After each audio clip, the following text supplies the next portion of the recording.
Okay, magandang hapon. Ito ay patungkol sa mga military and uniform personnel pensioner. Maraming tumawag sa akin. Mayroon ako mga pinapakumply. Walang tumawag uli sa akin na mag-video. So dalawang nakita ko doon. It's either successful sila or hindi nila nagawa yung gusto kong mangyari. Tandaan nyo mga kaibigan, suko na rin ako sa pag-assist sa inyo. No? Suko na rin ako.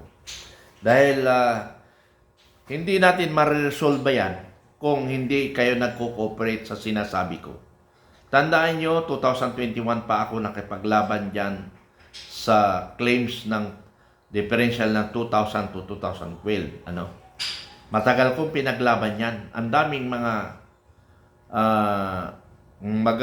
maraming mga threat sa buhay ko. Under monitor ang kilos ko. Pero hindi ako sumuko. Bakit?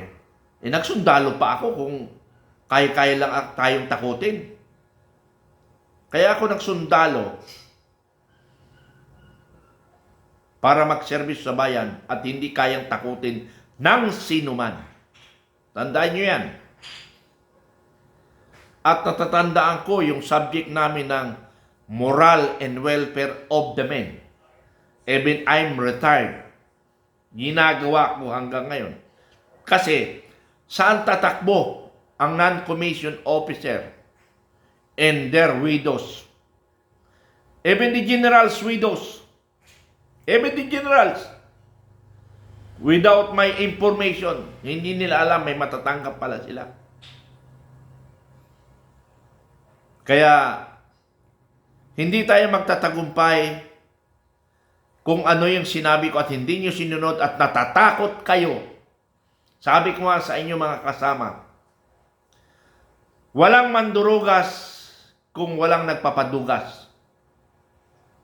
Walang manluloko kung walang nagpapaloko. Yun lang yung kasimple.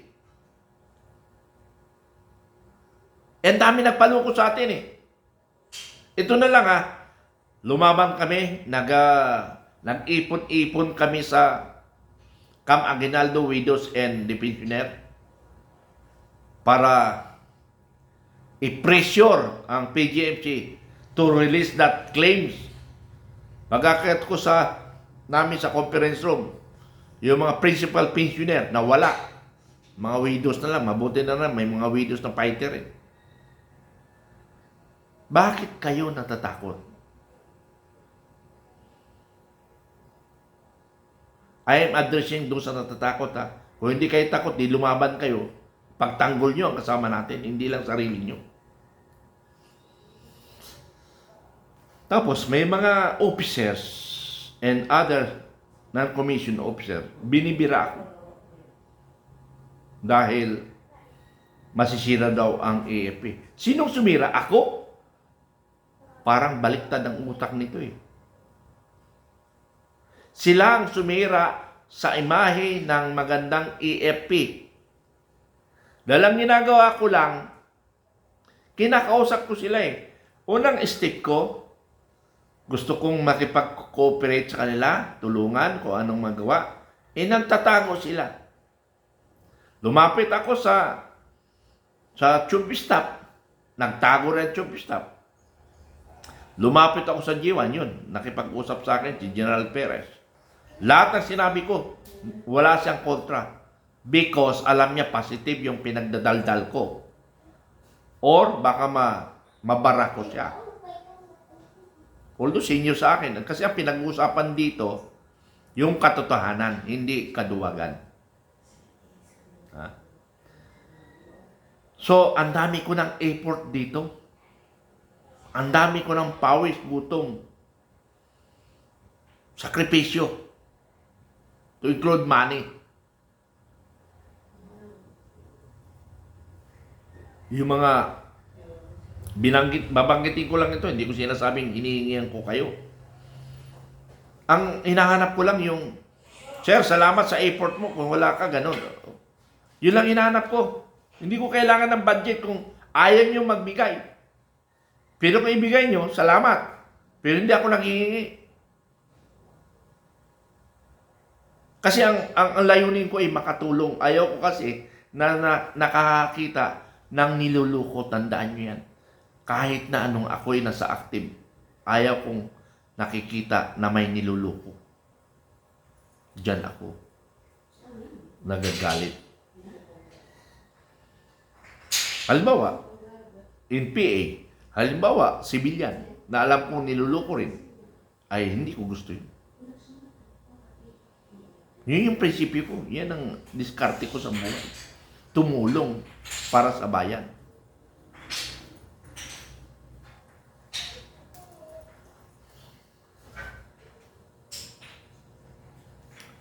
Kaya sa lahat ng mga tinutulungan ko, mag-feedback lang kasi. Yung feedback kasi ninyo sa akin, malaking tulong sa akin paano ko imaniobra ang aking gagawin. Pero habang silent kayo, hindi nadadagdagan yung aking skill paano ko diskartihan. With your feedback, na nagre-report kayo, positive man o negative, nagkakaroon ako another strategy to fight our rights. Ganun lang kasimple. Ganun lang kasimple. Pero please lang naman, huwag niyo ibigay lahat sa akin trabaho. May nagtanong, Sir, ano bang gagawin namin? Sir, kailan ba lalabas ang differential? Sir, ano bang requirements? Lahat na lang sa akin.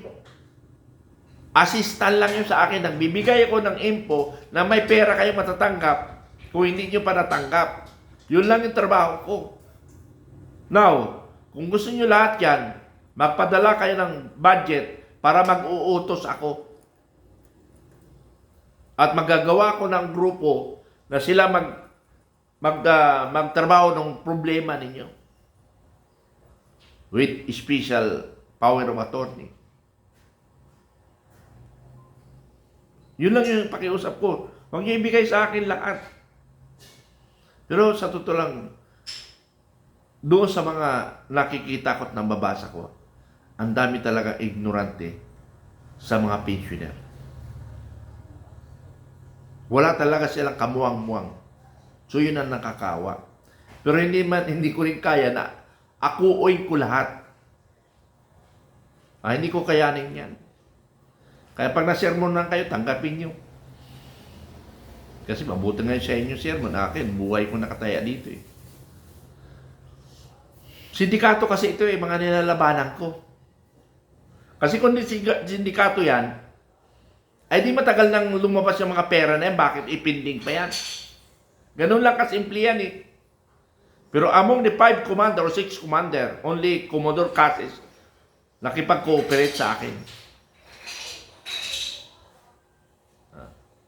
And Colonel Mansulim. Kaya saludo ako sa inyo, mayroon kayong sariling panindigan na gusto nyong tulungan. Magre-retire na kasi kayo eh. This year, magre-retire na si Commodore Cases. The following year yata, si Colonel Mansulim magre-retire rin. So sana, bago kayo mag-retire, maayos nyo. Hindi katulad yung mga sinundan nyo dyan. Mga inutil. Inutil na nga kayo, kasabot pa kayo. Diyos ko, ayaw ko. Saan ba nyo dadalhin yung pera na yan? Hindi ko maintindihan kayo. Hindi ko malaman kung saan nyo gagamitin yung mga, Diyos ko, apo. Anyway, yan lang muna ang gusto kong iparating sa inyo. Mga kababayan, sana magtulungan tayo. Yung mga sinabi ko ng mga requirements na pinapagawa ko sa inyo, gawin yun. Hindi ko yan ipapagawa kung mayroon tayong nilabag na batas. Bakit ang dami kong video? Mayroon man nagkaso sa akin? Wala, di ba? Ang dami kong binira, may nagkaso ba sa akin? Wala. Kasi bago ko bitawan yung salita ko na yun, pinag-aralan ko kung ano ang balik sa kanila. Balik sa akin. Now, kung alam ko na magkakaso ko, so be it. Sinabi ko yun eh, alam ko na may mangyayari sa akin. Tanggapin ko, labanan ko. Pero hiling ko lang, suportahan niya ako sa budget. Dahil hindi ako maatras sa katotohanan. Ganun lang yan. Veterans Memorial Medical Center, wake up! Bakit isang buwan lang ang binigay nyo na maintenance? Pandemic, crisis ngayon eh. Tapos 1 month ay bibigay nyo? Kulang pa nga sa pamasahe yung binigay yung gamot eh. Hindi ba kayo naawa dyan? Anyway, yung Metro Manila is dinideliver nyo eh. Yung sa akin nga, nasa Antipolo ako, na-deliver nyo sa Taguig eh. Pero bakit sa akin 3 months? Sa inyo 1 month. Anong pinagkaiba yun, ha?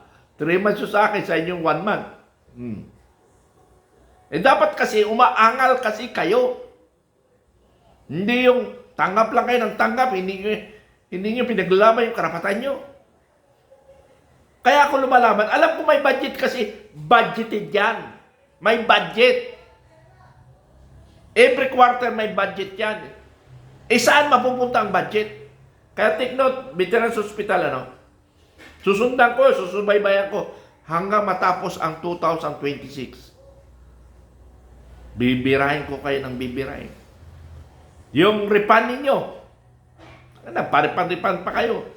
Namatay na lang yung nagparipan, hindi pa nyo naripanan. Anong klase kayong sistema? Anong kayong klaseng serbisyo? Alisin nyo na yung refund para walang mura sa inyo. Wala pang masabi sa inyo, alisin nyo na lang. Tapos yung pera na yon, ibulsa nyo na lang. Diyos ko naman, nabubuhay kayo sa hindi nyo pera. Napakawalang yan nyo.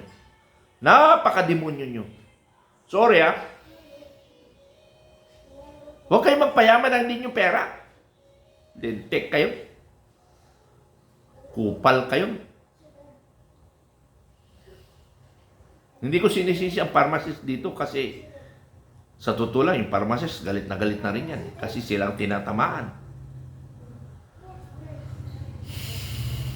Yung procurement at saka yung boss.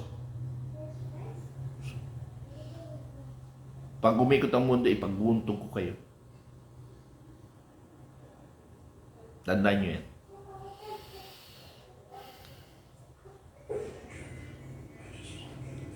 Naging sundalo ako since 1974, paramilitary, 74. Hanggang ngayon, lumalaban pa ako sa karapatan ko. I retired 2014. Yun lang, maraming salamat mga kababayan ko, yung mga hindi nagpi-feedback sa mga sinabi ko. Hindi kayo nakakatulong sa sarili nyo at sa kasama ninyo. Huwag tayong maging makasarili. Gusto natin, tulungan natin ang ating kababayan. Maraming salamat.